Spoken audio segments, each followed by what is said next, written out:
an international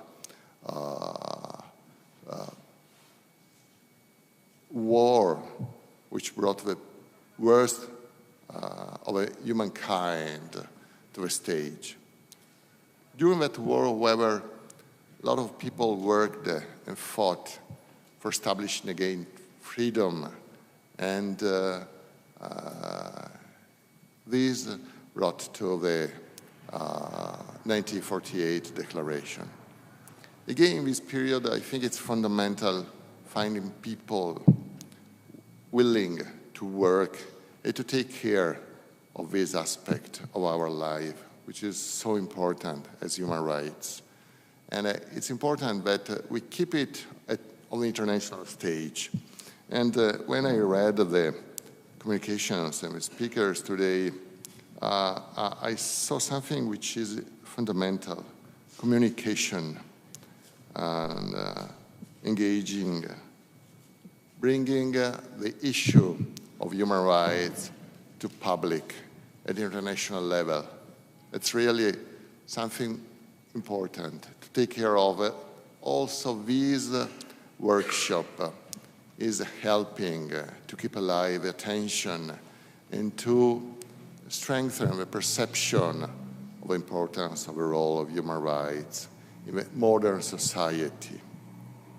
I'm sure that the important speakers that will be with us today, Anna Neistat, Wolfgang Heinz, Antoine Meyer, David McCoy, will highlight the relevance of this subject to the audience.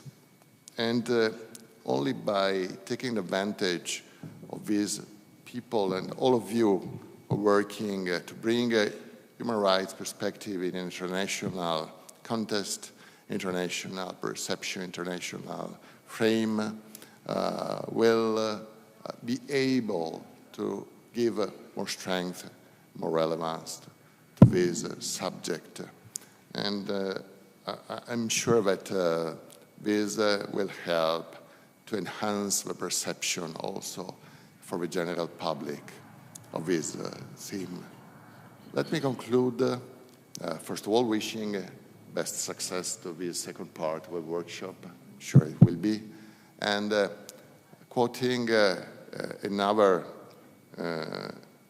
statement, another sentence which does not come from far.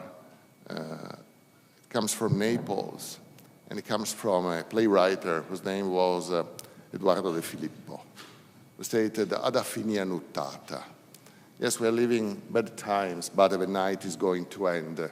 But it's not going to end by itself. It's going to end because a lot of people gather together who work to make this ending approaching faster. And so the light of the sun of a rational approach, a more human way of living will eventually succeed. So have a very fruitful meeting. I wish you a wonderful stay here. Thank you.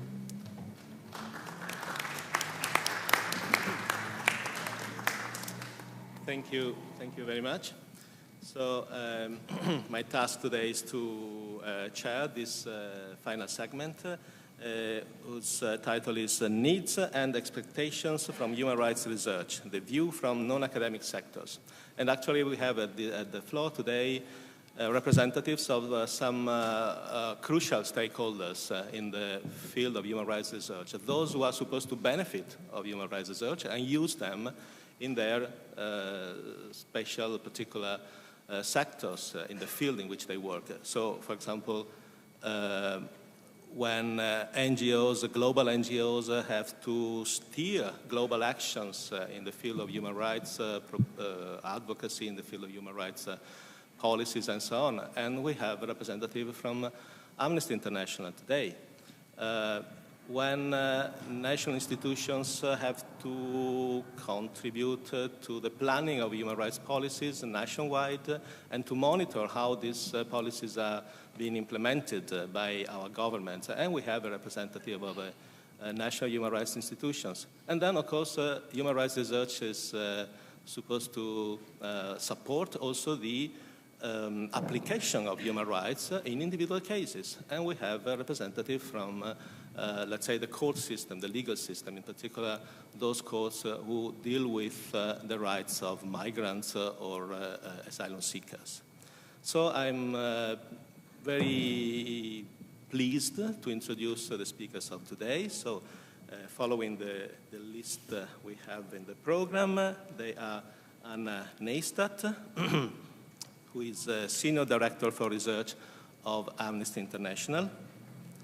Anna is a human rights activist, a lawyer at the New York Bar, and also a conflict zone specialist. She has worked for several years also with Human Rights Watch and has conducted investigations in conflict areas in particular, including Syria, Afghanistan, Pakistan, Nepal, Kenya, etc.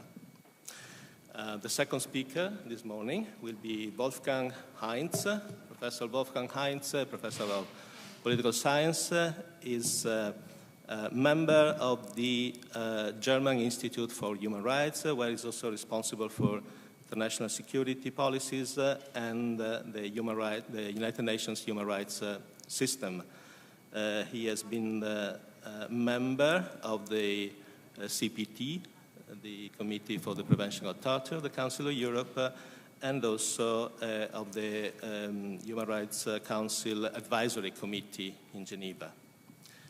Third will speak Antoine Meillet, who is currently juge assesseur at the French National Asylum Courts, the Cour Nationale de Droit d'Asile. He has been working for several national governmental and non-governmental institutions in France, conducting research both in France and abroad in the field of human rights. And is also an alumni of our university and of the EMA European Master degree in Human Rights and Democratization. So I give the floor now to the first speaker of this morning, who is Anna Neistat. The title of her presentation is New Age of Human Rights Research Methodology, Innovation, Communication, Action. You have the floor.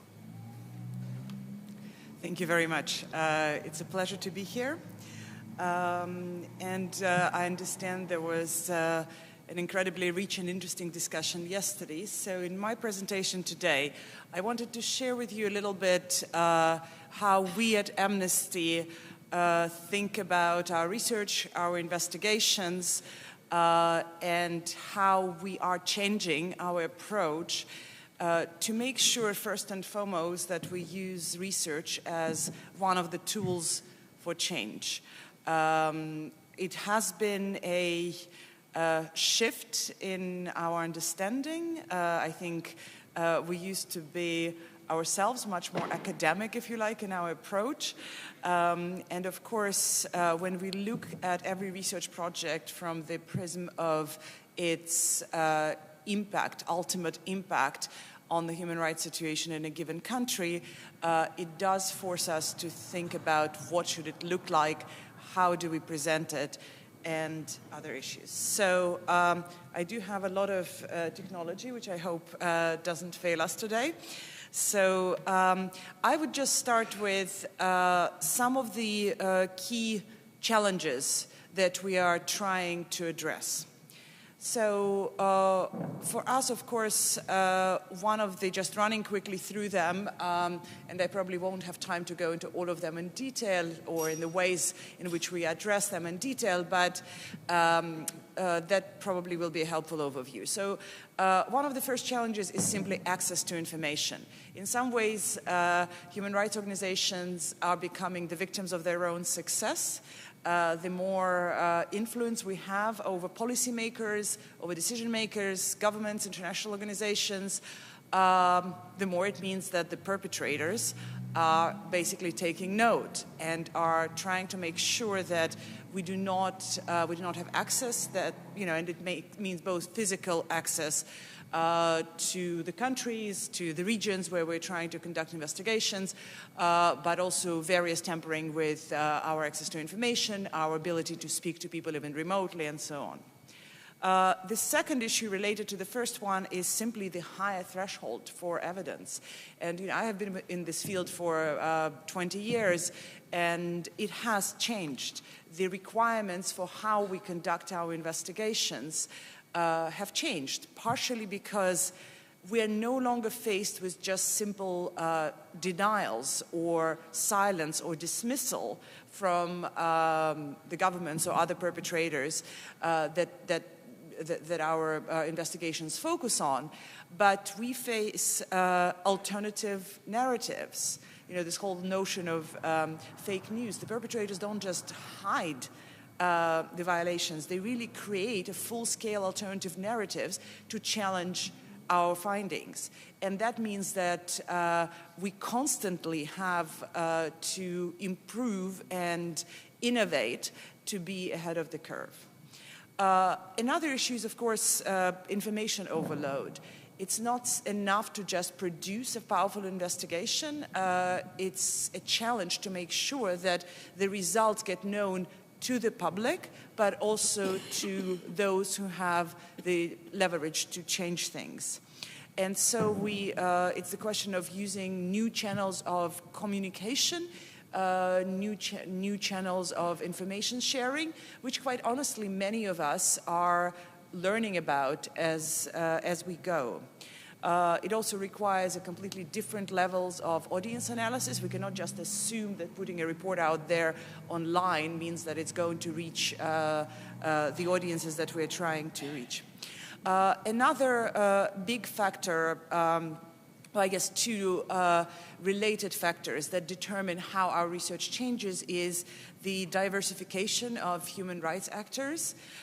We used to focus almost exclusively on states for quite a while as the main violators of human rights. And of course now this palette of human rights actors is much broader, and a lot of our research focuses on non-state actors or, apologies for a non-scientific term, but quasi-state actors, entities like corporations, like religious entities that are not, classical non-state actors from the human rights law perspective, but who do have increasing powers and who become the targets of our advocacy.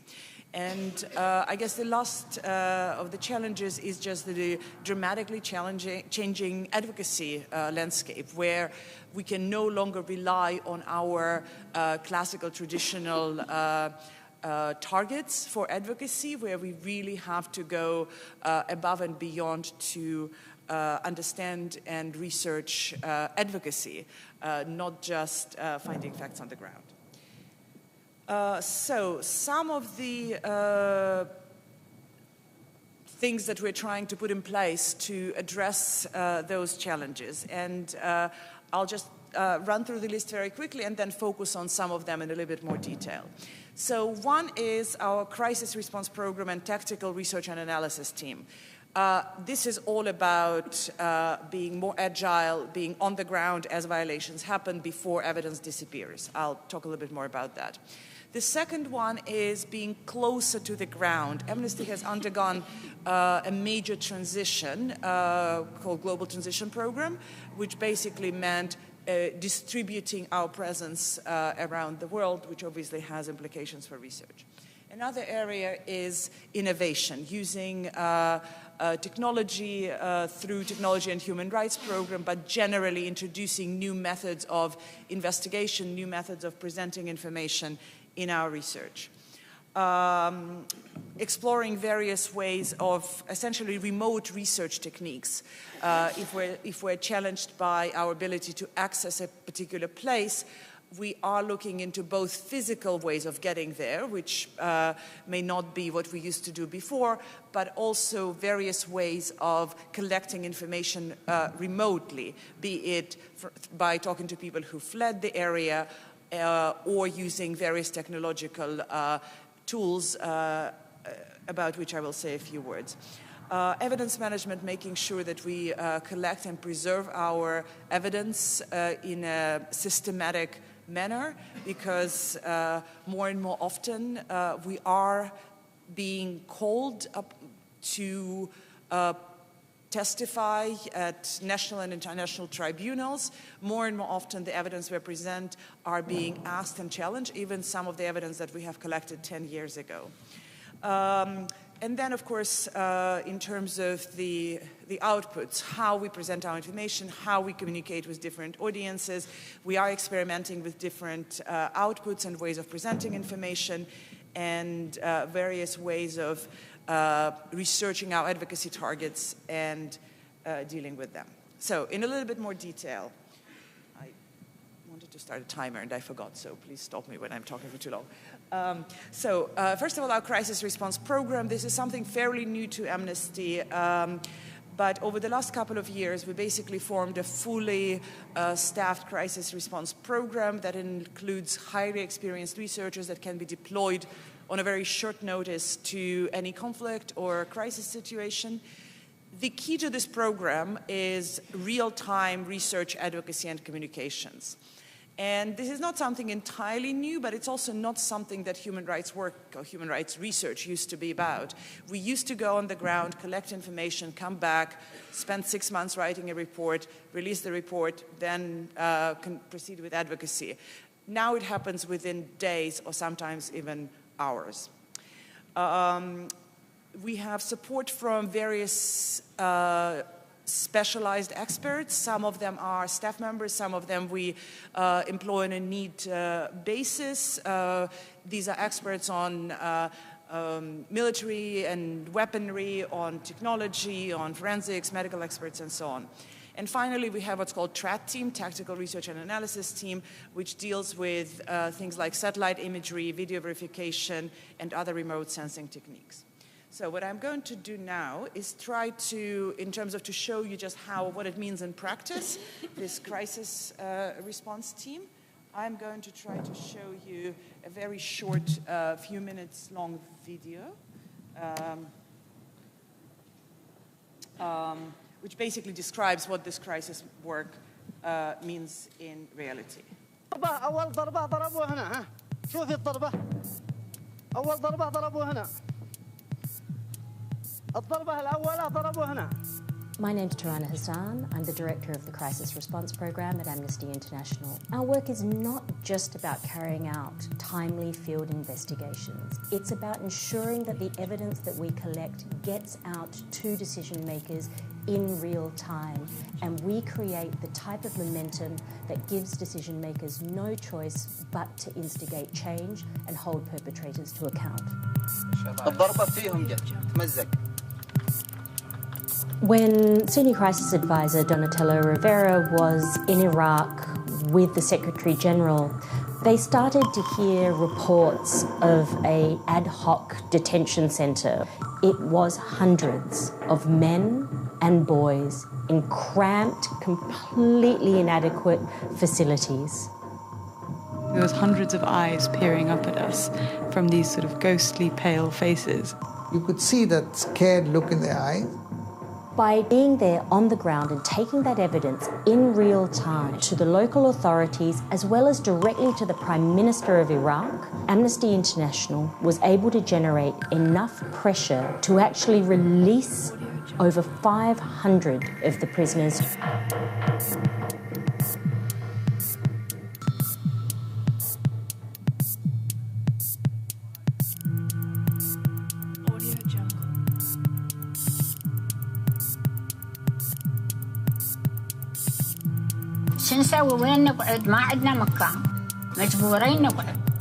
Our researchers often work hand in hand with the country teams. In the Central African Republic, for example, our combined teams were able to document serious violations by peacekeepers who had been accused of the killing of a man and his teenage son, as well as the rape of a young girl.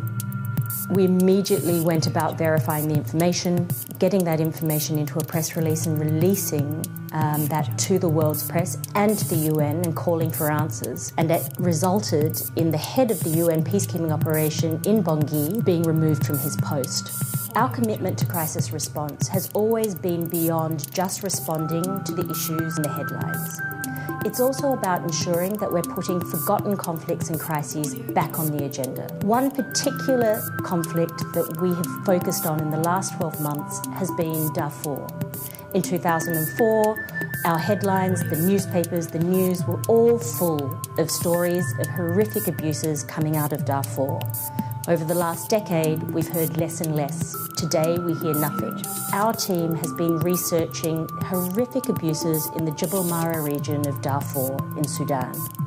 We've documented abuses of mass rape, villages, hundreds of them, being burnt to the ground. Importantly, we've been using large amounts of satellite imagery, literally looking at hundreds of kilometres of surface where government forces have been razing villages to the ground. And it's through using this satellite imagery that we've been able to triangulate the information that we've received from the eyewitnesses and from the victims. The impact will not come from the research alone. Where it will come from is for each of us across the amnesty movement at the highest levels, going to our foreign ministers, to prime ministers, armed with the solid evidence that has been collected in the field by our investigators and pushing for real change.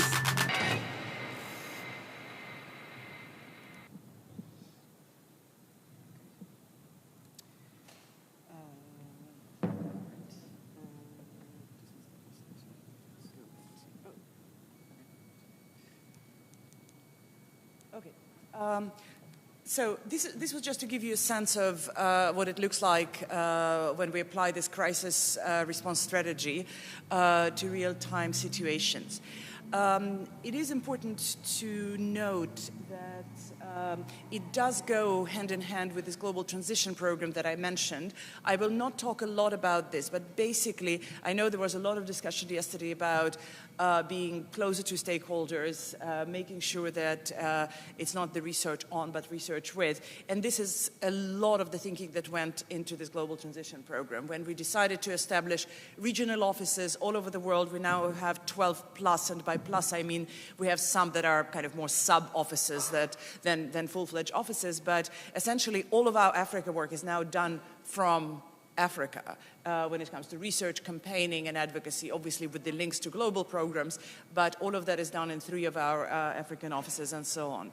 Of course, that allows for building extensive networks with all of the local organizations, advocacy targets, journalists, and partnerships. And it also allows us to combine long-term monitoring and this type of rapid response. In terms of innovation and technology, very briefly, we're basically exploring constantly new research techniques, new ways of obtaining and processing information. For example, decoding, and I'll show you a little bit more what Tirana, my colleague, mentioned in the video about the work we did in Darfur. Machine learning, computer security research, social media analytics. So really adding to our traditional toolbox of taking notes with pen and paper and recording videos and photos, various other ways.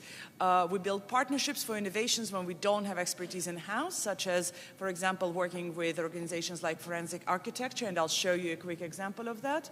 And also it means new areas of our focus in terms of our research, be it autonomous weapons or the use of artificial intelligence in criminal justice systems, use of big data for predictive policing or influencing elections, mass automation and its influence on the labor market, and so on. Oh, sorry. I'm clearly not clicking on the right thing, sorry.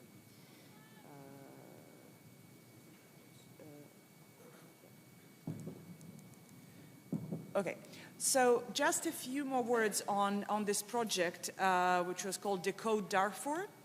I mean, satellite imagery is nothing new for human rights work. We have been doing it for quite a number of years.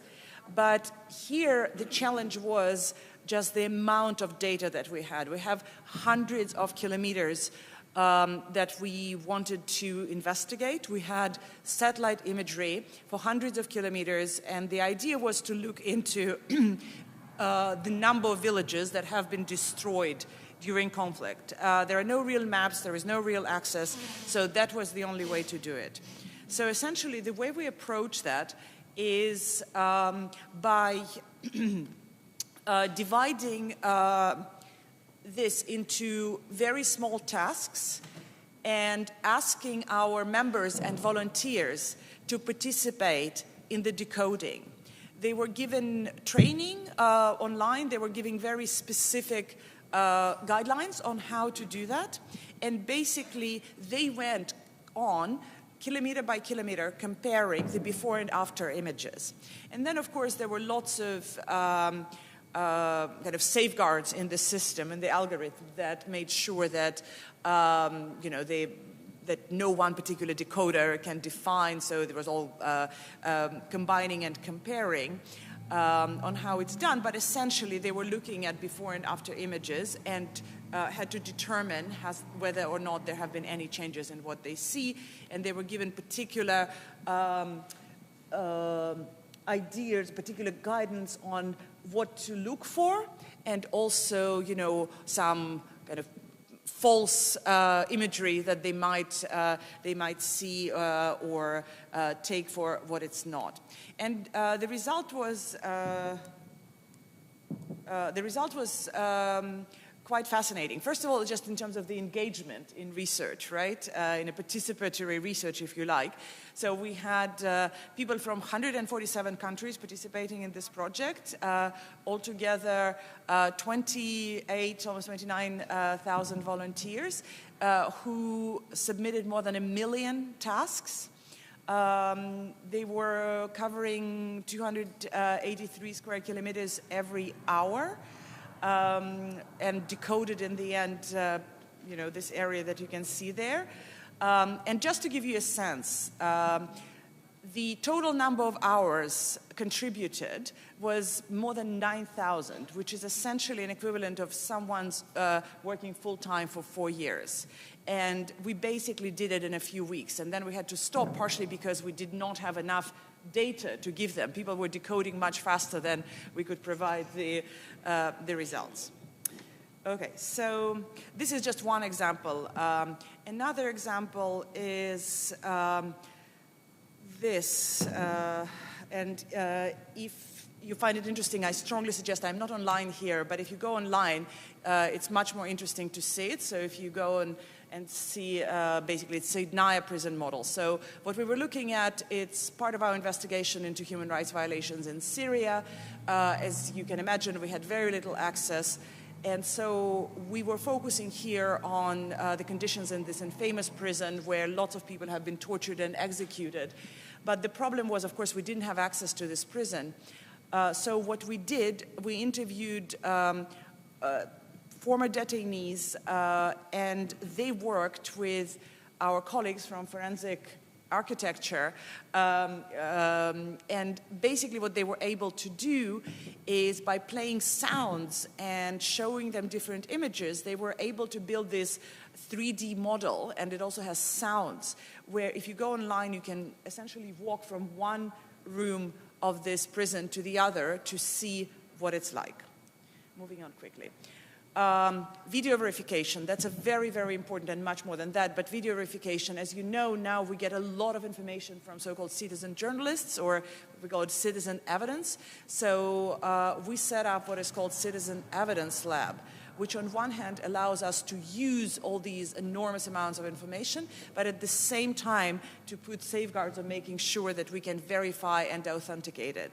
Here it's basically, it's just one part of it. Again, if you're interested, you can go online and see what it looks like, but this is basically getting metadata from YouTube videos. As you know, there are lots of fake videos, or whenever any conflict starts, there are lots of videos showing, I don't know, executions or killings that in fact belong to a completely different conflict, and you can easily do that using these very simple tools. There are ways. Just one other example very briefly, something that we did with online abuse. As you probably know, there is quite a lot of circumstantial data that, for example, about online abuse against women. So what we did as a result of a what we call hackathon with a company called Accenture Analytics in London, we came up with the concept and worked with a data scientist to develop essentially a sentiment analyzer. It's an example of machine learning and how we use it in human rights research. So we basically trained a computer to recognize abusive tweets. And that was focused on online abuse against female members of parliament in the UK. And I wouldn't say the system was perfect. It was our first try with that, but we learned a lot, and I think we are going to use it more and more in our research. As you can see, we did reach some very interesting results. Basically, in terms of technology, that's just a very quick outlook into the future. And that includes things like this thing in the top left is essentially a genetically modified bacteria that can be used to detect chemicals, for example, in water. And of course, given how much research we do on pollution caused by corporations, for example, that could be very useful. You can see a drone that we're starting to use very carefully because there are lots of issues with that. But obviously, again, in terms of remote information collecting, that's something that we could look into. The other thing there in the far right corner is a mini satellite. It's much more efficient, quick, and cheaper than the regular satellite imagery that we're able to collect. And of course, what we're actually looking for is the satellite video becoming cheaper and more accessible, because that would almost allow us to observe human rights developments in real time. Just before I wrap it up, I wanted to bring us from this exciting innovation back to the basics that we're also investing in when we're looking at how to make our research most impactful. We have invested a lot in training our researchers on methodology, on interviewing, on evidence gathering and storing evidence, because no matter what technology you have, it all comes down to how good the person who processes it and collects it is. We're training researchers in understanding forensics and understanding all of these new methods of research. And of course, investing more and more into our legal and policy analysis, because for the type of investigations that we do, it's always a combination of evidence gathering and legal and policy analysis. On communicating our findings, and I am going to wrap up in exactly 1 minute.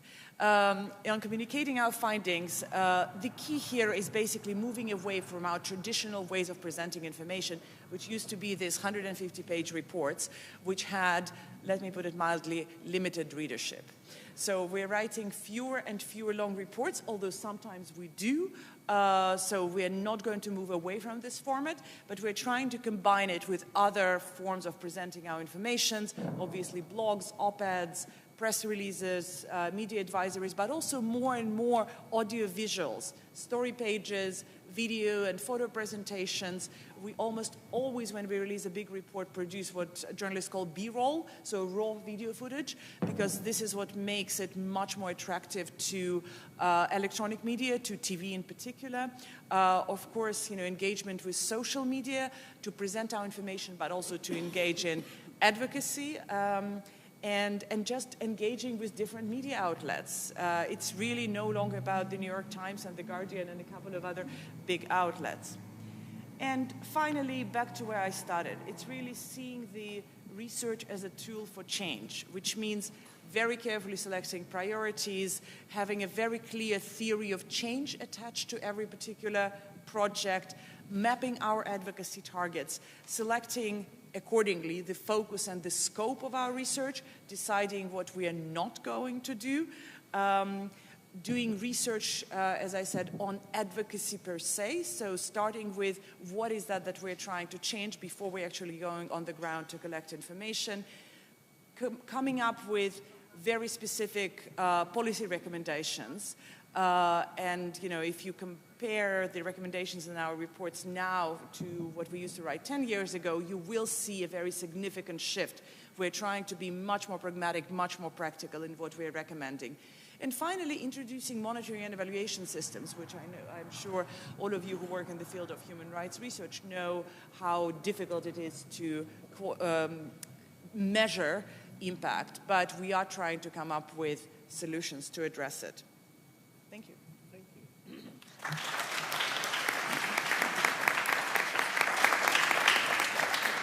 Thank you very much. Very stimulating and challenging, I would say. Now the floor is to Wolfgang Heinz, German Institute of Human Rights, Germany. The role of research in the work of national human rights institutions. Thank you. Thank you. Buongiorno, and thank you, Professor. In my presentation, I will follow 4 easy steps. Therefore, I do not need, I believe, at the moment, a PowerPoint. The 4 simple steps are, I'd briefly like to talk about research, what we understand by research, because obviously that is important. The second step would be I will briefly talk about national human rights institutions, because these are a bit different from NGOs, and we need to understand a bit where do they come from, what are their characteristics compared to non-governmental organizations. The third step then will be I will look at some research undertaken by 4 national human rights institutions: France, Irish Commission on Human Rights, Danish Institute for Human Rights, German Institute for Human Rights. And at the end, I will try to respond to questions from the organizers I received, and which are very good questions, only that I will have some difficulties, I will explain, to respond wholeheartedly or comprehensively to this question. Organizers ask me that I should talk about, for example, what is a space for research in the agenda of national human rights institutions? What are the main difficulties encountered in the overall research activities? What type of methodological choices are preferred? For example, field research, web-based research. Do national human rights institutions now start to change to the we? Do we refer to academic research when we carry out our research? Are there gaps between scholars' research agendas and national human rights institutions? Just to give you some ideas about the questions I got. So this brings me to the issue, what are research we are talking about? Today, many people talk about research about any sitting down and being 5 minutes in the internet. You know, you research who is on the Human Rights Parliamentary Committee, which is true. When I talk about research, and there is no agreed definition, of course, among national human rights institutions, I'm thinking about something more comprehensive. You work on a certain topic for several months, sometimes with in-house colleagues, sometimes with external experts. You do interviews, you look at documentation, printed, internet, and so on. But it's something major.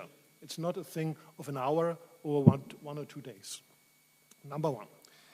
In the academic research methodology discussion, often there is a distinction being made. There are different categories between basic research, which very often is considered to be something academic to be done at the university, then about applied research. Applied research, in a nutshell, means you care much less about theories and to test theories.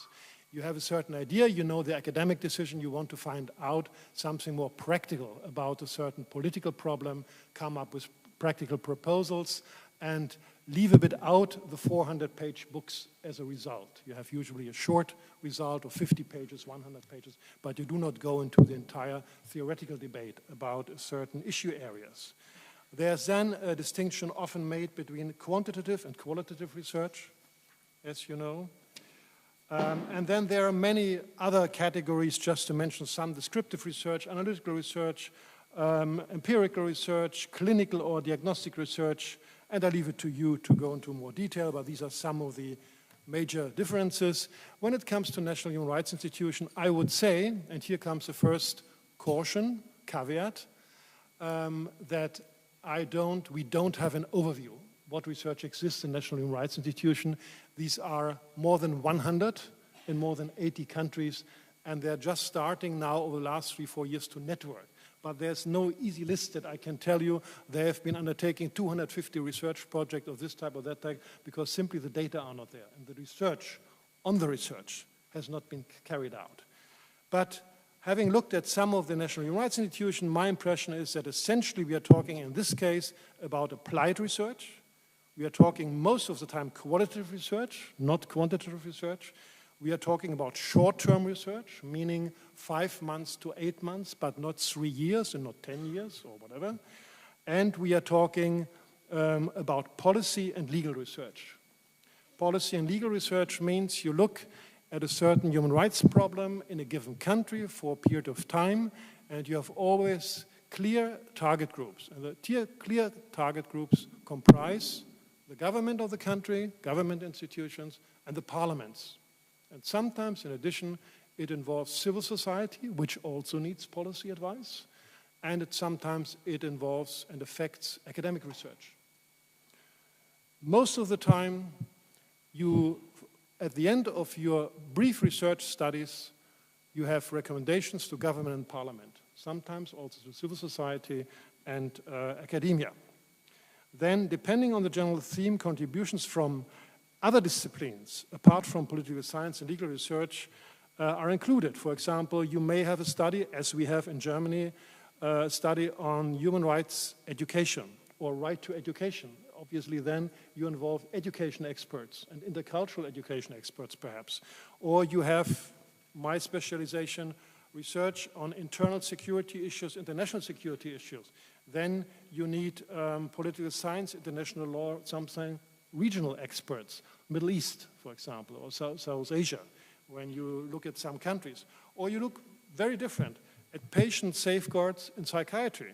Then obviously you need medical and legal expertise. So it depends on the topic, obviously, that you have to go much more into other disciplines, but very often, essentially, we are talking about international law, national law, constitutional law, political science, and some other specialities. Within the framework of the national planning of your National Human Rights Institution, research then focuses on human rights dimension of a specific problem in your own country. That's an important thing and a big difference from Amnesty. Amnesty's perspective is worldwide.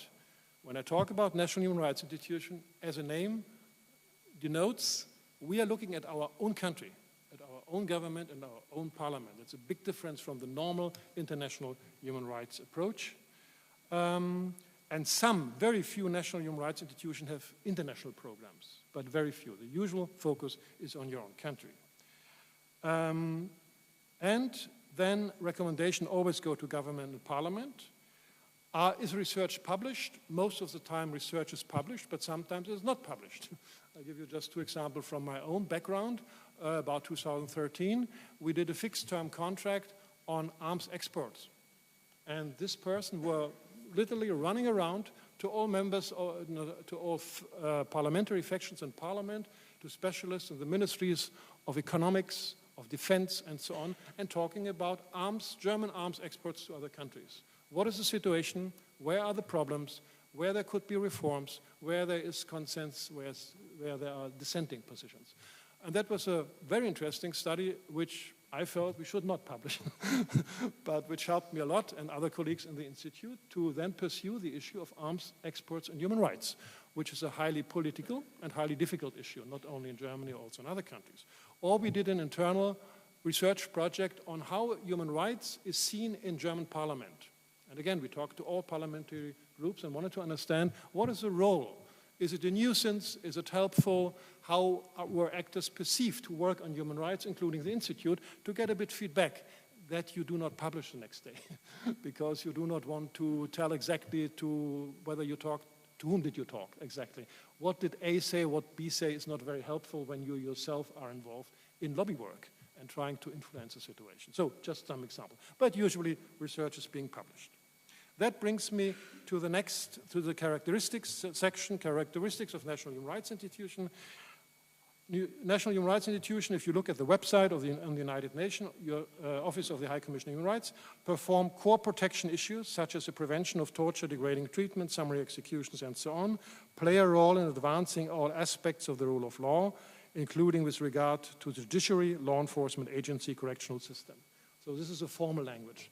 Let's now turn to the less formal language. What is important?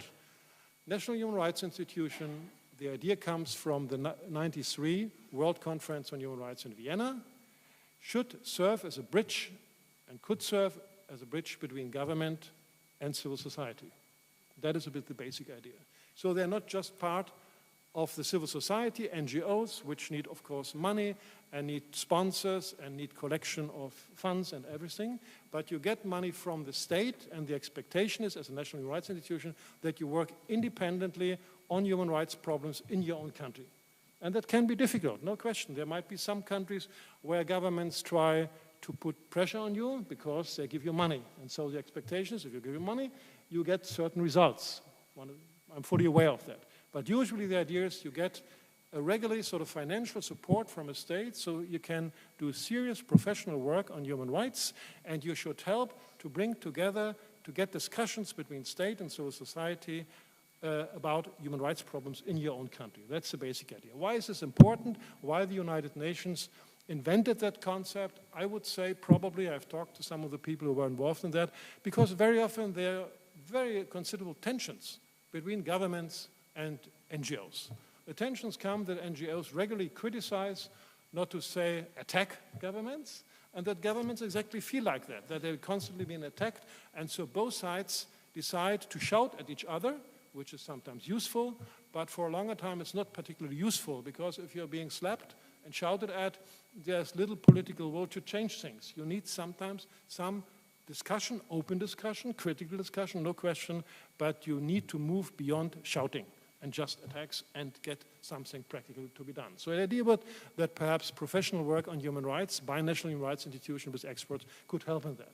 But I hasten to add that depends, of course, very much on the country. If the situation is very bad, if there's a lot of conflict, if a country is authoritarian, let alone a dictatorship, it will be very difficult or impossible to get any progress. But the basic idea is, let's get together, if that is possible politically, and discuss the issues and go beyond shouting and complaining and get into something more practical. What could be done to change the situation? In some countries that is very difficult or impossible.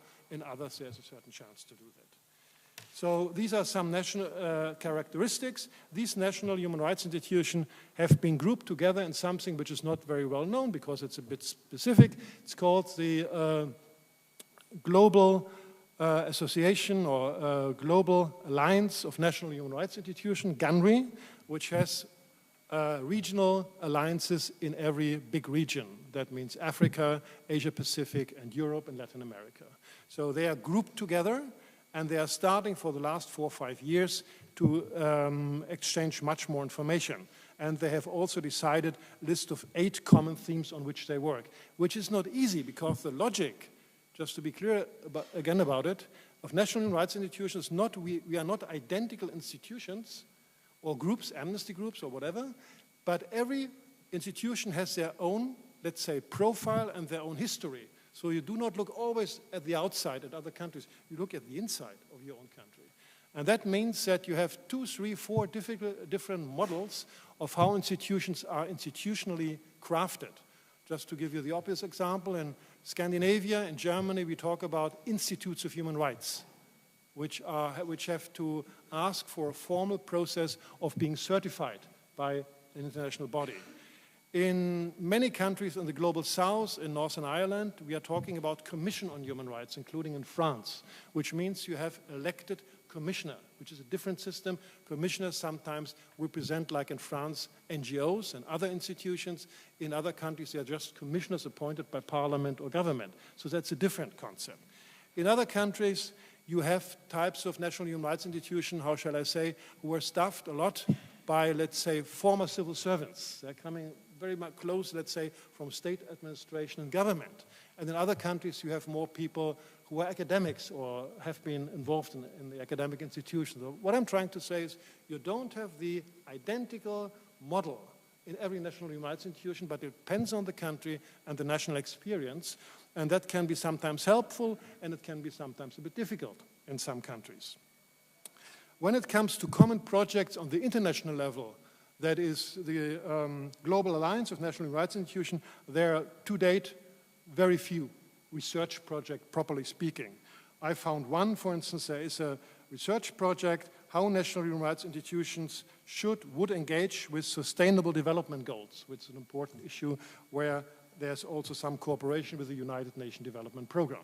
But on an international level, you don't have a lot of common research projects, just starting 1 or 2. Then I looked at the European group of national human rights institutions, which has just started to work on certain issues together. And there you have one research project by the European National Human Rights Institution entitled The Human Rights of Older Persons and Long-Term Care.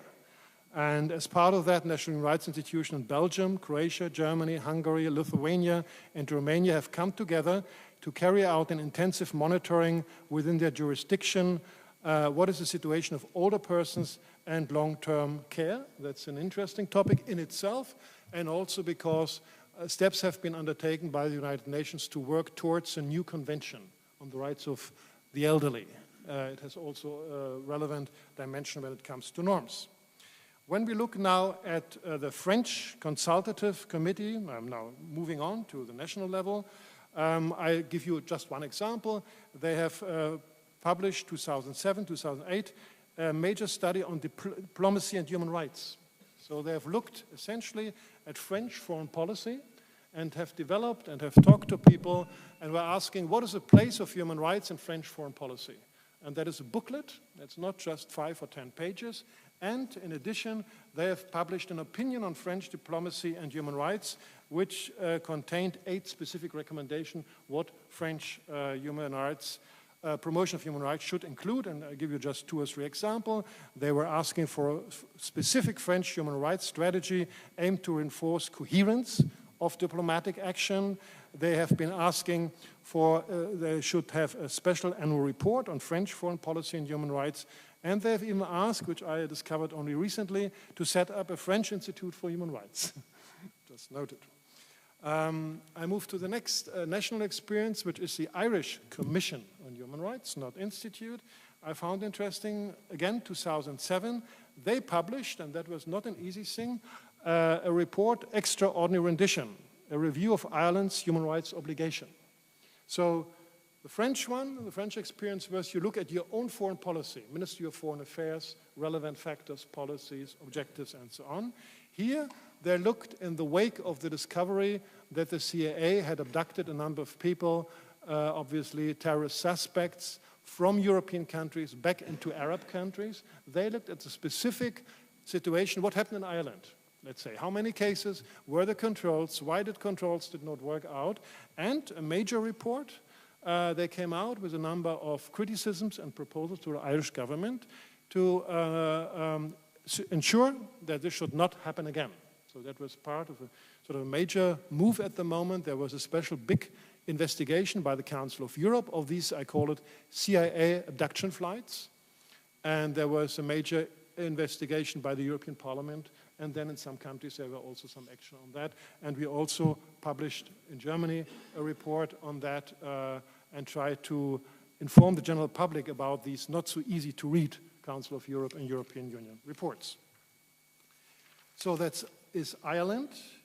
I moved to the Danish Institute for Human Rights, which is interesting because it is perhaps a bit different from the big majority of national human rights institutions. The Danish Institute has a big international program.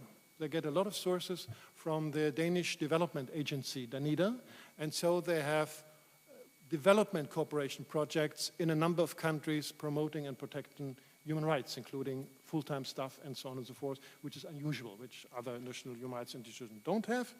So the Danish say on their website, research and analysis is a core part of the Danish Institute of Human Rights. Research department in Denmark is one of the largest human rights research centers in Europe, serving as a hub at the intersection between human rights scholarship and practice. So that's a sort of different experience. And some research project in Denmark, for example, dealt in 2015 with realizing human rights through sustainable development goals, the role of national human rights institutions in and regarding sustainable development goals. Another project in which I was involved, which I found fascinating, I'll tell you in a minute, is the role of national human rights institutions in countries in transition in the Arab world. So what happened? We had a number of institutional exchanges. We, 4 or 5 German, 4 or 5 European national human rights institutions with about 10 or 11 Arab human rights institutions before Arab Spring. And then Arab Spring came, which had a very strong influence. To put it simply, a number of human rights institutions were closed down, did not work, did not function. People were unhappy sometimes with the composition, so new institutions had to be developed and so on. And there were some meetings between the European institutions and the Arab human rights institution, and we looked at sectors where reforms were necessary. And so some people, let's say, would talk about and investigate human rights investigations. What could be relevant for the Arab world? I did a chapter on cooperation with security institutions. What could be relevant to the Arab world? And we published a special research report with 5 or 6 subject area, especially right when the Arab Spring was starting, and we felt we should try to go for some offer what could be done, what could be taken up. But obviously it was up to them to these reforming national human rights institutions, what they felt were a priority for them. Then I come to the last example, which I know best a little bit, and that is the German Institute, the German Institute for Human Rights. And I just give you the title of some projects and one sentence about the specific thing. We published in, it must be about 2007 again, a major study on refugees and European Union policy in the Mediterranean Sea. And that was a major legal study of almost 100 pages, I think it was 90 pages, which did not look only, that was the usual thing, at United Nations, international law standards and Geneva Convention and what we know, but the study looked also at European Union law and law of the sea, which was unusual for human rights institutions, and tried to derive from that obligations for the European Union and for the German government. And that surprised some experts in the German government that one could derive rather specific obligations what to do with refugees who would arrive in Europe and should not be pushed back, essentially, at the time. I'm back in 2007. Secondly, we did a special report on identification, accommodation, and care of refugees with disabilities. So we look at what is happening in the refugees camp in Germany, and that meant monitoring, going to this institution, and meant involving affected group. So we are no more in the situation, here's a researcher, there's a topic, and then he or she reports. But you actually go and you involve stakeholders. And the same happened in another way in other institutions, that we more and more try to get participation of stakeholders. We have then thirdly a major project about business and human rights, where we cooperated with the Colombian Defensoría del Pueblo, that is a national human rights institution in Colombia, about coal and mining projects, and where there was a problem with human rights, and again the issue, what are the human rights projects? That's interesting because it was a transnational cooperation from Germany, and we talked to industry representatives in Germany in this area, investing in Colombia, and we looked at the Colombian situation, including field visits to 2 Colombian departamentos, sort of administrative districts in La Guajira, and another one to see what the situation is in the area. So I come back then to the original question and try to answer some of them, perhaps only the most important one because there's not too much time left. Some of them were, do we use academic literature? Of course we do academic literature, academic discourse, but the major focus is usually not to test theories, that is to enlarge knowledge. Our major focus is to get from academic debate plus our own research practical recommendation for government and parliament. That is the difference. Do we expect that this is being taken up also by academic debate? Another question. Yes, we hope to influence in the medium term and the long term discussion and methodological approaches in the academic debate. And one example is for business and human rights, where there's a concept of due diligence. And we try to get some of this in the business academic debate, which is not easy, the question of human rights responsibility of companies. Is there a gap between research agenda on human rights and national human rights institution? I would not think there's a big gap, because obviously we follow this discussion, we see the needs we have in our own countries, and we try to bring it together. But the products we have is not the 400-page book on theories of what business and human rights. The product is 20 to 50 pages, which are actually be read by political decision makers, because they are our target groups, and not big academic conferences usually. So that is an important thing. And the final thing, Are there ideas what could be priorities for academic research for our interest? That's a bit too wide a question, because that depends really on the country. I'm now talking about 80 or 100 countries which have different priorities internally, and depends on the country context, and it depends on the priorities of the National Human Rights Institution. You do not work on every topic, so it depends in which area. What is obviously two topics which are very relevant at the same time is the question, what human rights obligations should have non-state actors? And I only give two examples. Big debate, business companies.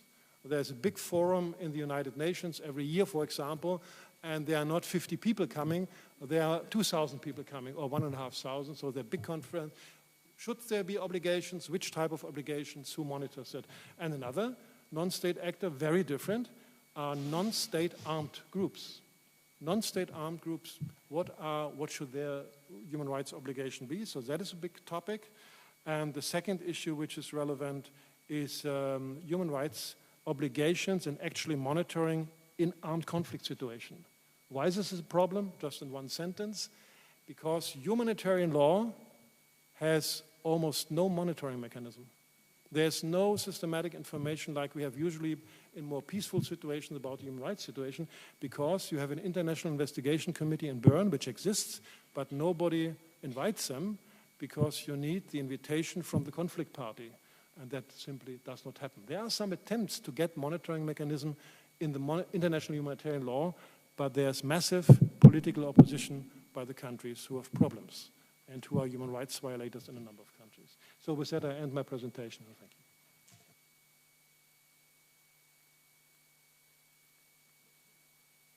Thank you very much. I will ask permission to the audience to expand a little bit this section, so we will have a 10 minutes delay. At the end of the last contribution, there will be the debate, and that we will finish at 10 past 11, let's say, instead of 11. Okay? Antoine, the title of the presentation is Informing the Public, Policy and or Decision Making. A few thoughts on asylum and EU human rights research. Okay. Thank you, Paolo. Good morning, everyone. Thanks again for the invitation and the opportunity to contribute to these 2 days. It's a bit of a homecoming for me, having been a student here, and I'm not sure about the future of human rights research in general, but I think it certainly needs places like this one, this university and the Human Rights Center, and the scholars who work at the Human Rights Center, Professor De Stefani, Professor Masha, professors who are also in the room that here, but also Professor Papiska, who's not with us, but who was my supervisor, and I have a thought for him today. Professor Masha yesterday mentioned that his work and working with him was a constant invitation to act, and these would be words that I would echo, because this is how I experienced working with him and studying and learning from him, and again from the other scholars from the Human Rights Center. So thanks again for the invitation. I'll narrow down a little bit the scope of my presentation, focus really on asylum, the use of research or documentation in the asylum and in refugee determination, status determination process. So in decision-making on asylum claims, basically. I'll do it from the perspective of my work at the National Court for Asylum in France. Just a footnote on that before I begin with the presentation. What we actually do at the courts is review the appeals of asylum seekers. So our work is to reassess the claim to some extent. What we can do is to protect directly the asylum seekers, so not only to cancel the decision of the administration, but to grant protection. If we're not able to grant protection and there are some procedural issue and the omission of an essential procedural guarantee, like the interview or adequate condition of interview, we may return the case to the administration. What I would like to do in the presentation, maybe in 4 steps, is to tell you a little bit the kind of research of documentation we use, then to turn to perhaps the way we use it, perhaps misuse it sometimes, and then to think about the types of research that could be useful that maybe we don't know about or that doesn't exist.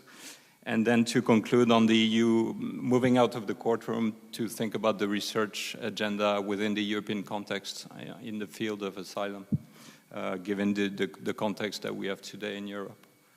What research do we use? I've tried to take a step back and look at what you're likely to find in the decisions of the court in terms of documentation that would back the motivation of the decision.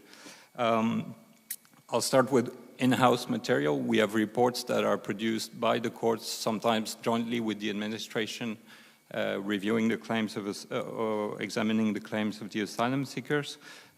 These would be reports that are country reports, so based on missions that are carried out in those countries by staff from the court or the administration, so not necessarily scientific, researcher per se, but sometimes people who conduct the interview and have experience with that particular country.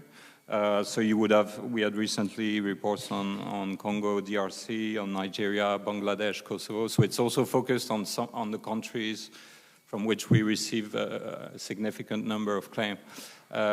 We use also similar reports coming from similar institutions in other EU countries, from the British Home Office, the Canadian Immigration and Refugee Board, sometimes the US State Department on issues of freedom of religion.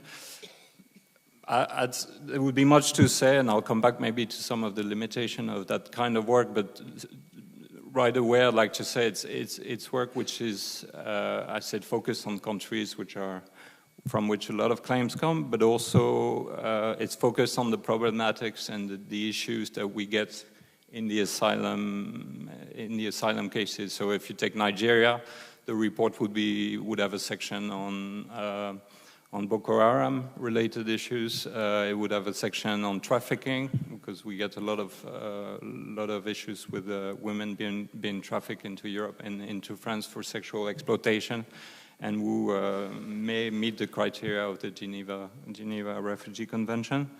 So in a way they are framed, and they tend not to go outside of that set of issues that we have in front of us. So that's it's a sort of demand-driven research or report, if I could say so. We get also, obviously, we rely on the work of human rights NGOs like Amnesty International, like Human Rights Watch, la Fédération Internationale des Droits Humains. Local NGOs, perhaps less. National human rights institution, exceptionally, because there's sometimes no research available, or there are issues of independence in the work that is produced. But we may be looking at the caseload that they have, if they have the competence to review individual claims, and that's always informative of some of the issues that may exist in the country and that may be relevant before us. We have research from the European Asylum Support Office, which is based in Malta since 2011, and produces, again, country reports on the general security or some problematics, but usually they're quite useful on the general security situation in countries like Eritrea. We had some on Iraq, Pakistan, on Turkey also recently. That's another source of information. And then we have the whole sets of, I would say, the productions of the human rights machinery, whether it's the treaty bodies, the special procedures of the Council, Commission of Inquiry, the UN agencies as well. We can sometimes use reports by, for instance, say, UNICEF on issues of female genital mutilation or forced marriages, where we can also find some interesting country statistics. So that's also another set of resources, with a limitation that it's UN produced. We know that a lot of it may be toned down by diplomatic language, so we're using it, but it's always a combination of and a confrontation of resources. One source I would insist on is UNHCR. I should have said to start with, I'm not representing UNHCR, which appoints me at the court. nor the court itself. But I do rely a lot on the UNHCR documentation, which is often a compilation, but very rigorous in terms of legal analysis and factual information. And they're called eligibility guidelines on countries, sometimes international protection considerations, or positions on returns of asylum seekers to specific countries. And maybe I can take an example for Syria. For instance, the UNHCR has produced regularly papers on what is happening there, and for instance, on the policy of the Syrian regime in terms of military service, in terms of conscription, in terms of exemption, the kind of arbitrary practices that are taking place, and that's helpful sometimes to assess the actuality of the risks of persecution or people who have deserted from the Syrian army. It's also helpful to substantiate or to assess the credibility of claims of women who are. Sometimes we protect women under the family unity principle, while actually they have individual risks of persecution, and there's documentation that helps us doing that. There's been UNHCR's position on Syria has been that given the magnitude of the conflict, most of the people would actually, even if they're not individually targeted, they would fall under the Geneva Convention criteria. Because a lot of the people, even on the basis of the area where they live, they are de facto they are imputed a political opinion, and that's something that's not self-evident in case law and in the courts, and that documentation is helpful for that. So in essence, I mean, there would be, I mean, I should say, do we use more academic research? We do. I can think, I've mentioned Nigeria. We've been using works of researchers on the experiences of women being trafficked, and also their situation in France and how they're moving away, or efforts to move away from a criminal network is exposing them. So that has reached the court, and it comes in some of the decision, but not that much actually. And I think maybe there's something about how we project research and how the connection happens between the researchers and people working in whether it's the administration or the court. At the court, we have often conferences organized with journalists, also researchers coming to discuss country situation, and that's in that sense we have a fairly open court. But this is something maybe I would encourage researchers to do, is to proactively reach out to those institutions when they produce research and offer to come and have a direct exchange in a conference format or in a smaller working group format, because that really, I mean, you talked about limited readership. Sometimes there's something that happens when there's that opportunity for direct exchange, for some of the judges to put forward questions or aspects that they struggle with in the assessment. And having that chance, that opportunity with researchers sometimes triggers direct use of the research in decision making and in drafting the decision. How do we use research? I mean, I said it's a confrontation of different sources. We have a public rapporteur who's presenting the case. We have the lawyer. We have 3 judges. All of us are sometimes bringing our own sources of information and research, and that's the interesting part, is to confront those sources. They're not. Sometimes they're redundant. Sometimes they're slightly conflicting in their findings. What is it good for? I mean, it's good for us to assess the credibility of the claim, which is our work. I mean, we are there to recognize refugees. We grant status, but we recognize the quality of people who have fled persecution or risks of persecution. And it's a tool in an effort of cooperation, and also in the duty of those administration of courts to gather evidence on their own. So this is how we use it. It can help us set ourselves in a context with a lot of background information. Sometimes also move away from a context that we think we know. We may have been visiting detention facilities in Congo, DRC. That doesn't mean we entirely capture the dynamics within that type of environment. What people are exposed to, and it's certainly not necessarily up to date. Our personal experiences are not. And it helps us make a determination eventually, because part of the work is to assess the degree of protection or lack of protection that the national authorities can have for people back in their countries of origin. It's also useful in making a determination when, in terms of subsidiary protection, when it comes to assessing the status of a conflict in a given area. And maybe I'll come back a little bit to that.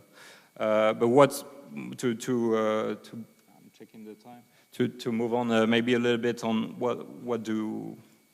I don't know if it's what do we need or what do we miss, but I don't think I'm going to talk about the kind of research that's interesting, but that's maybe out there.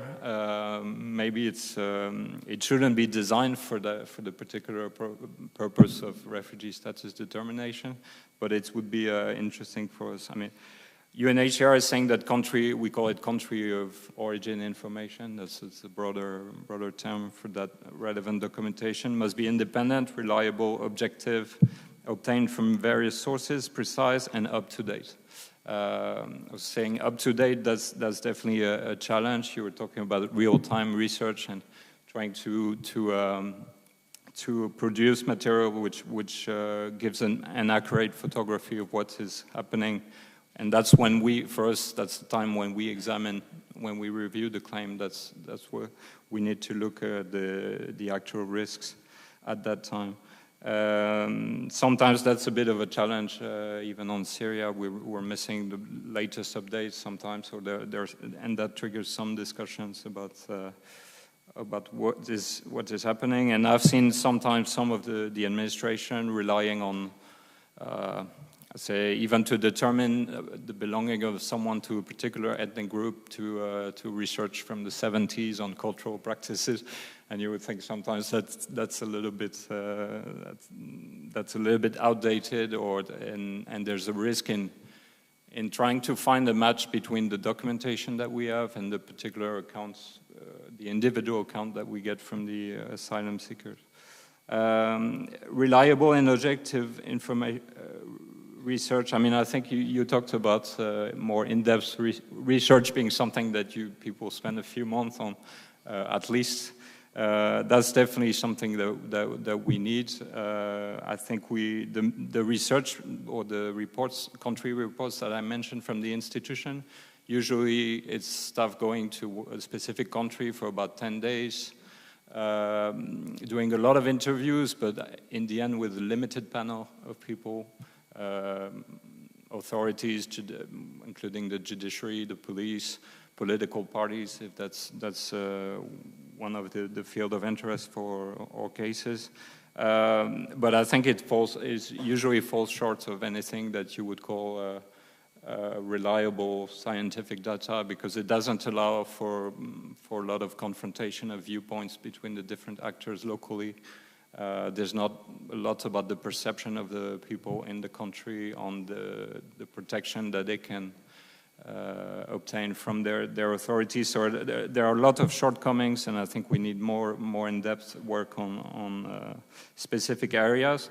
One being probably research that uncovers the realities of institutional practice and the systemic protection gaps in the police forces, for instance, in law enforcement institution, the judiciary. We're missing a lot of that, and I think for research the challenge is access to information, to understand in a particular context how cases are dealt with or not dealt with by the police. Why is it so? Is it depending on people's background, ethnic origins, or other determinants? We also need maybe more sociological work to understand the dynamics, the sort of underlying dynamics which can be at play in some societies where a conflict in one part of the country can start to affect the social relations between different groups in other parts of the country.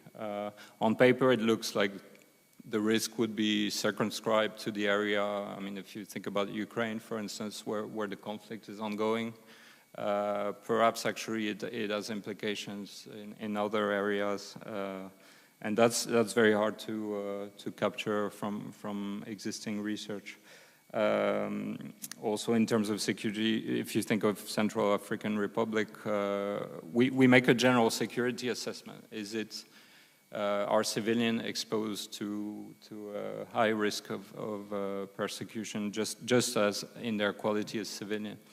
We rely on research usually sort of strictly looking at the number of civilian casualties and how that evolves over time.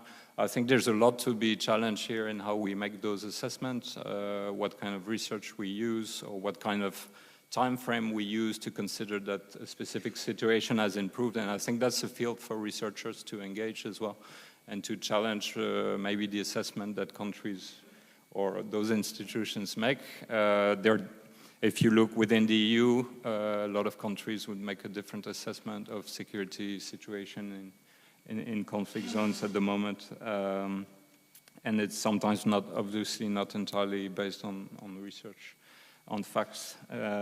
Last point maybe on this, studies or works that are based on testimonies or individual, I would say, in-depth case studies. That's always part of our work, is to understand the individual trajectory of someone, and to do that back and forth movement with the more general context and what we know of the more general context. Sometimes I think more work that goes into details about the experiences of people and their personal environment and how their life as regular people, so to speak, got tipped over gradually or suddenly. This is something that would be helpful and that we sometimes do not find in research that is more focused on statistics or on documentation of human rights violations, so focused on specific events. We miss a bit that depth sometimes in the resources that we have with us. 5 minutes, okay, perfect. I mean, I wanted to, maybe that's something for the discussion, but I talked about misuse of research. If we can come back to that in the discussion. Just to conclude and move away from, well, not entirely, but to discuss the broader research agenda on asylum within the EU. I think there's what we choose to research has certainly political implications or potential. One I think of the areas where we need to continue having research is on the conditions of access to the asylum procedure for people in EU countries, reception conditions as well, but I think even the very material conditions or options that people have to file an asylum claim with the administration. I think Amnesty had an observation mission at the border between Italy and France at the beginning of this year. I think this is a situation, what is happening there is a situation of concern, and I think we still need research to monitor what is happening and the ability or not of people to actually file a claim, an asylum claim there or elsewhere. So we talked about frontier research. That's another, that's more literal sense of frontier research. But I think it's still needed. We need to have research on the EU relocation scheme and state practices, commitments to relocate refugees from or asylum seekers from Italy and Greece, or any future schemes of that type. Why is it that what are the factors that could explain that those commitments are not fulfilled? There may be some political factors, but there may be other factors as well. And that's also a field of engagement for research, just as the procedure, the EU infringement procedures against states that would not live up to their commitments in this area. As you know, there are also discussions about, or there's a move towards a common asylum regime. Part of this is also a discussion around the common list of so-called safe countries of origin. That's also an interesting field, I think, for researchers to continue to engage, to research those discussions, to research the kind of basis on which we are discussing which countries should be or should not be on that list. And more broadly, how in the different EU countries, how the options for asylum are narrowing down or moving, because that's an interesting. Obviously, there are things going in different directions in many countries in that regard. Last one, maybe also to look at to do research on these institutions and the way they handle the asylum claims. I mean, this is at university. I encourage students to go out to the court and at least if they don't conduct research, to observe how the hearing is conducted, how the determination is made from what they can see of it. But I think we need that. We need citizen monitoring, but we need a lot of research. Also because there are some reforms going on in some of those institutions. At the court at the moment, we have a new system whereby asylum seekers coming from so-called safe countries of origin, their claim would be reviewed by a single judge instead of 3. How does that impact the hearing, the questioning, the determination?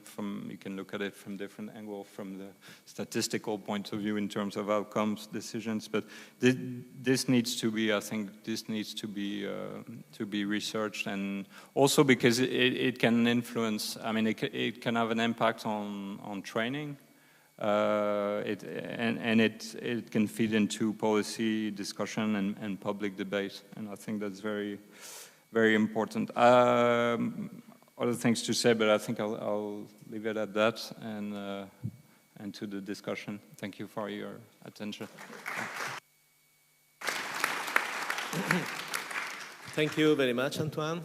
By the way, also in the Italian system, we have reforms ongoing in the way the courts are dealing with status determination issues. Now we have about half an hour for a conversation among the speakers we had this morning and the audience. So who wants to start asking questions? Raise your hands. I think we have a microphone. Okay, here. Do we have a microphone?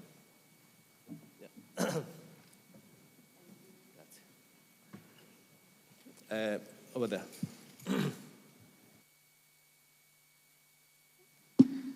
Hi, I'm Shannon. I'm from Sydney University. Thank you for your fantastic presentations. I have a question for Anna.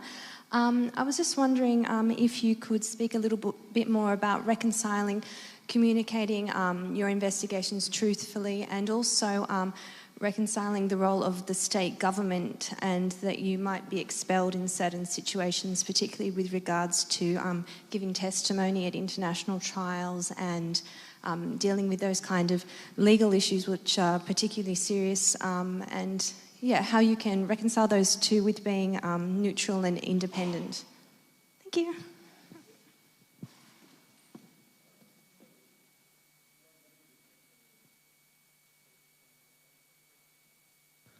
Shall we take one more question, if it is already... Okay, let's go ahead with this. Okay, so can you, okay, wait. Okay, so we proceed this way. Thank you. It's a very relevant question. The short answer is that it's actually surprising how rarely we get kicked out of countries, given everything that we say about them. And by us, I mean not just Amnesty International, but other human rights organizations as well. So I cannot probably think of a single situation where Amnesty presence has been closed down. Now, of course, with partially it was because we didn't have regional presences. So now that we have more regional presences, these questions do come up all the time. I actually just came back from Thailand, where I was releasing, and Yangon, where I was releasing our report on Myanmar.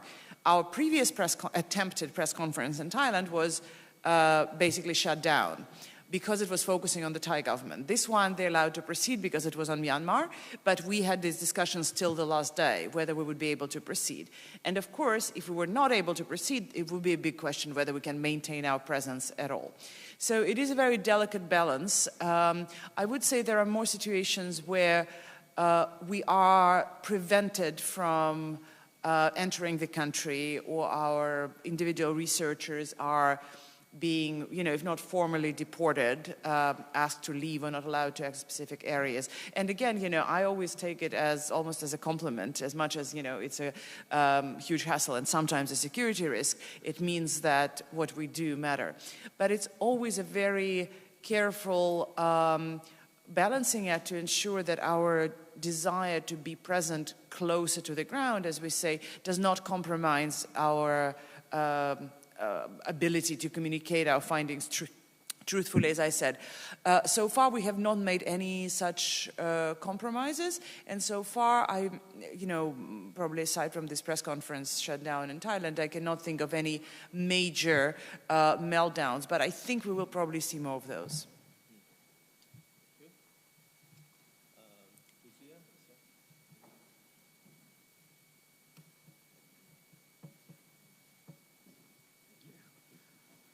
Thank you for these very informative presentations. I have one question for Heinz Wolfgang, which perhaps has ramifications in the sense that it touches on the presentation by Anna Neilstadt and Antoine Meyer. In your institution, I'm impressed by the wide range of issues you come to grips with. And I was very impressed when you said that you try to work with psychiatrists, or you are interested in the field of psychiatry. I'd like to know whether there are any visits to psychiatric hospitals, which in some countries are called asylum, les asiles pour les fous, hospitals for the mentally ill or for foolish people. Does your interest in psychiatry imply an equal interest in psychoanalysis or psychotherapy? Do you visit these hospitals? Do you have conversations with both the patients, men and women, and the psychiatrists or psychoanalysts or psychotherapists? You've also mentioned an important point which is related to the elderly. We all know that the 1st of October is the International Day for the Elderly. I would like you to give us bits and pieces of information about what you do for the elderly.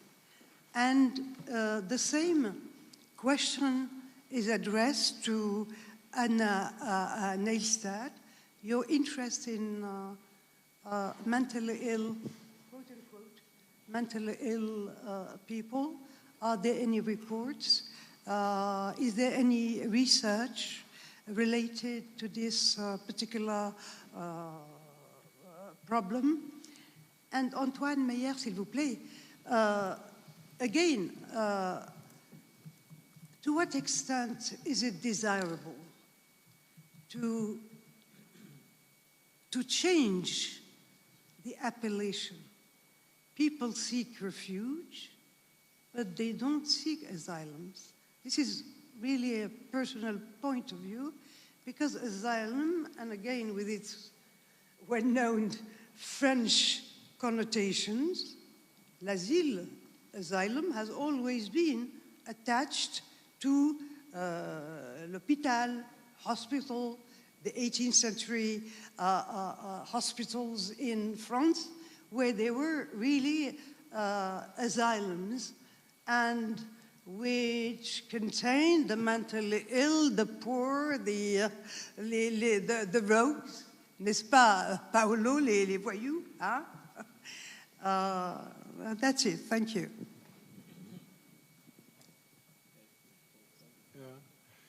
I would like to distinguish between the two levels, Germany and the European level. When it comes to psychiatry, our institute has no continuous work on psychiatry in the sense of monitoring or going to psychiatric hospitals, but we have a special monitoring group on the rights of disabled people. And they became interested in one of the major human rights issues in this area, which is fixation and being treated against your own will, which is, of course, a big issue in psychiatry, that under certain circumstances you get medicine or you get fixation against your will, and that is problematic from a human rights point of view. So my colleagues in this monitoring group on rights of disabled people have been visiting now also and got in contact with psychiatry to try to formulate the Institute's position on that issue, because there is a big controversy between, let's say, on the one hand, positions taken by the United Nations Committee on the Right of Disabled People, which are against coercive treatment in general, and the Special Rapporteur against torture, which takes a similar role in recent reports, and of course the psychiatric profession and some other professions who say there can be extreme situation where you have to use it. And these colleagues try to work on that and tend to agree more, I would say at the moment, with there should be no treatment against the will of the patient, which is a big issue, as you can imagine, when you take that position. So there is work in that respect. The European level, which is, how shall I say, not related to the Institute, but to my personal work. Until the end of December, I'm a member of this European Committee on the Prevention of Torture for a long time, 12 years. I've been working in the committee. So I was visiting psychiatric hospitals, for example, in Russian Federation, in Croatia, in Switzerland, and others. And we were talking to psychiatric patients, obviously confidentially, without being overheard by other people. Our experts in the committee, which are psychiatrists, some of them, would look at medication and so on. And we would try to establish through these country visits and this institution, are these people, first of all, legally placed there? Is there a problem with legal placement, or are there problems with that? Is it doubtful? Another issue, is medication being used, abused, neglect, wrong medication, over-medication, under-medication? There can be different things, material conditions, and fixation is for us, the anti-torture people, absolutely crucial. Is fixation being used as an abuse? Is the way it is being done is questionable? And we would try to find that out and raise it then directly, and later comes a report, which usually is being published. And that was, may I say, with all the difficulties and also the sadness, a fascinating experience to be in a Russian psychiatric hospital with 400, 500, 800 people. I've never been there before, or in Croatia, or in Switzerland and Bern. Very different experience, as you can imagine. And we have some standards in the CPT, Committee on the Prevention of Torture, in the area of police, prisons, psychiatry, treatment of women, treatment of juveniles, which are published, where we say these are the standards we use when we actually visit these institutions. And I have been in Croatia last year in an elderly care home, or rather in a big department of elderly care home of a big psychiatric hospital, which was very depressing for reasons you can imagine. But again, we try to talk to the people. We look at medication. We look whether people are being moving or just lying in their beds in a rather desperate situation, and coming again from the idea of ill-treatment, neglect, we formulate then recommendations. And the important thing is, usually on the delegation, you have people specialized in these areas. And if we don't have them in the committee, we could ask for outside experts to accompany the delegation.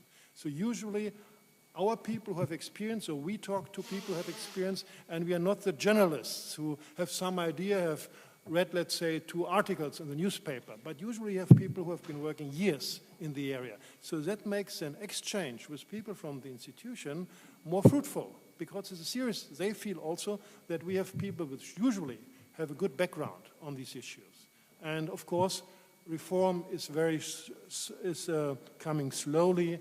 There are a lot of opposition. We have done it always the way we are doing it now. So it takes a lot of time and energy and frustration, actually, to get things moving. But some things are moving, we feel. Thanks.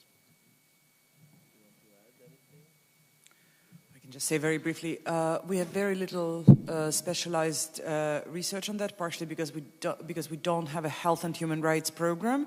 Unlike, for example, Human Rights Watch, another big international organization that does have such program and has done a lot of research on the rights of people with disabilities generally and mental disabilities in particular. What we started looking into is the issue, for example, of mental health consequences of conflicts. And we undertook very difficult research on South Sudan. And I can say it's just a very difficult area. I mean, obviously, on one hand, we all intuitively understand that conflicts and wars have significant consequences for people's mental health. On the other hand, arguing this case from a human rights perspective proved to be very difficult, given, you know, the particular country context and the general difficulties with arguing the right to high sustainable level of health. I can say that, you know, we'll definitely push it further, but it's definitely, and that's probably where more academic research could be helpful to advance this area of research further from a practical perspective as well. On the asylum, on the terminology, I don't have the competence to really respond directly to your question. I would just think that that's not necessarily, let's say, in the perceptions which are likely to impact on how we view asylum seekers or review their claims. I don't think, I would say quite the contrary. We're not sometimes very vigilant on those asylum seekers who have a mental health condition, whether it's related or not to what they have endured in their country.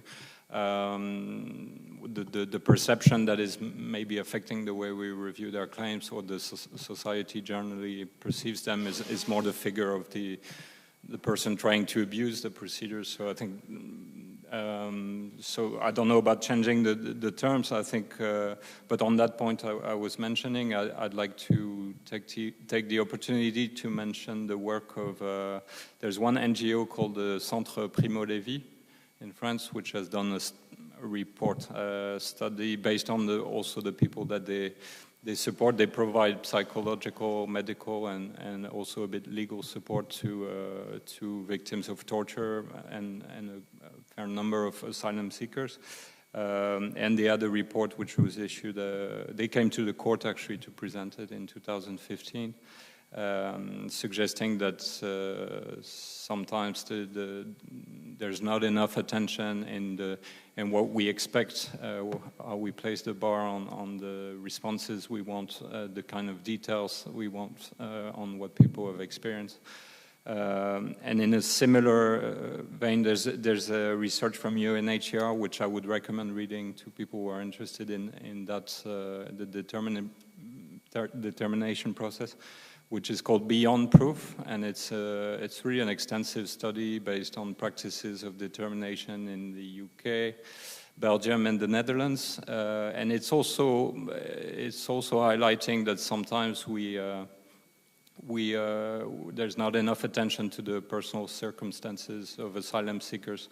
Their condition, their age, the trauma that they have experienced, the existence of post-traumatic stress disorder, and how that affects their ability to recollect to put into words their experiences in a context such as that of a court process. It says that we tend to apply a sort of absolute criteria of we want sufficient details, we want consistency, both internal and external consistency. So we want their story to match with what we know of the context, and we want their story to be consistent throughout the procedure, with sometimes a bar that is even higher than where we would place it for people who do not have a mental condition or did not experience any kind of persecution. So these are two interesting pieces of research, but I don't know if I've answered your question really. Thank you for raising the importance of mixed interdisciplinary expertise, and to have this you need, of course, interdisciplinary research, I think, and involvement of many experts from different fields. Some more questions? We agreed to have 10 minutes extra time for this debate. Yeah, over there. Good morning. My name is Queen Lennox from the University of London. Thank you to all the presenters. My question is for Anna. Anna, you mentioned that you do research on advocacy. Could you say a bit more about the content and your methods in that research? Thank you.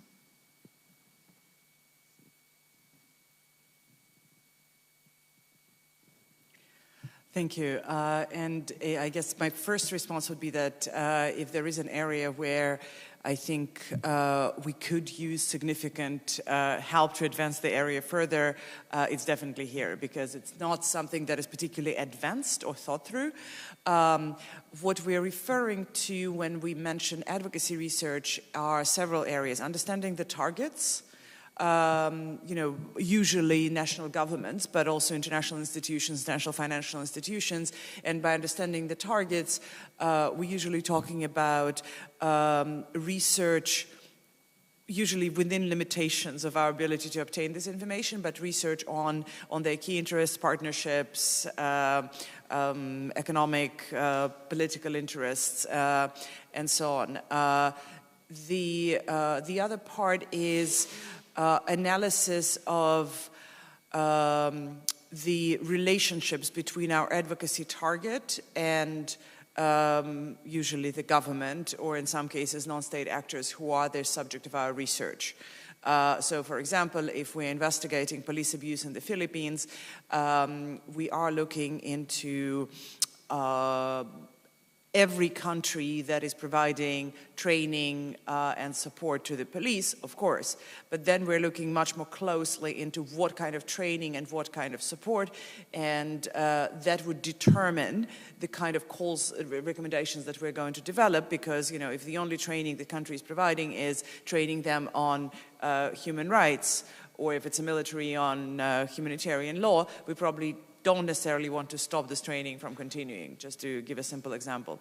Then it's, quite honestly, a lot of our advocacy research focuses on, and that's probably the hardest part, what is already being done or what is already under consideration in terms of change of policy, financial assistance, proposed developmental aid, again, depending on the context.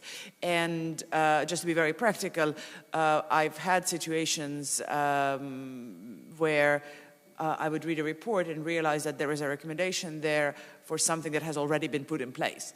And this is, of course, not the position that we want to be in. So a lot of that is actually researching not what's already in place, but also trying to go one step beyond in terms of, and that is, it's a combination of desk research and interviews, both with the policymakers themselves, but also with others who might have this additional information. So I think, overall we're applying our standard human rights research methodology to those. I don't think we have invented anything more innovative in that area, but perhaps, that's why I'm saying that's where we could use some methodological breakthroughs.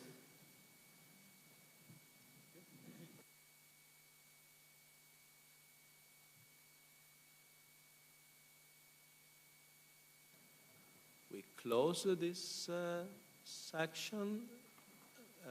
thanking, of course, the panelists of this morning. Thank you very much. Thank you very much.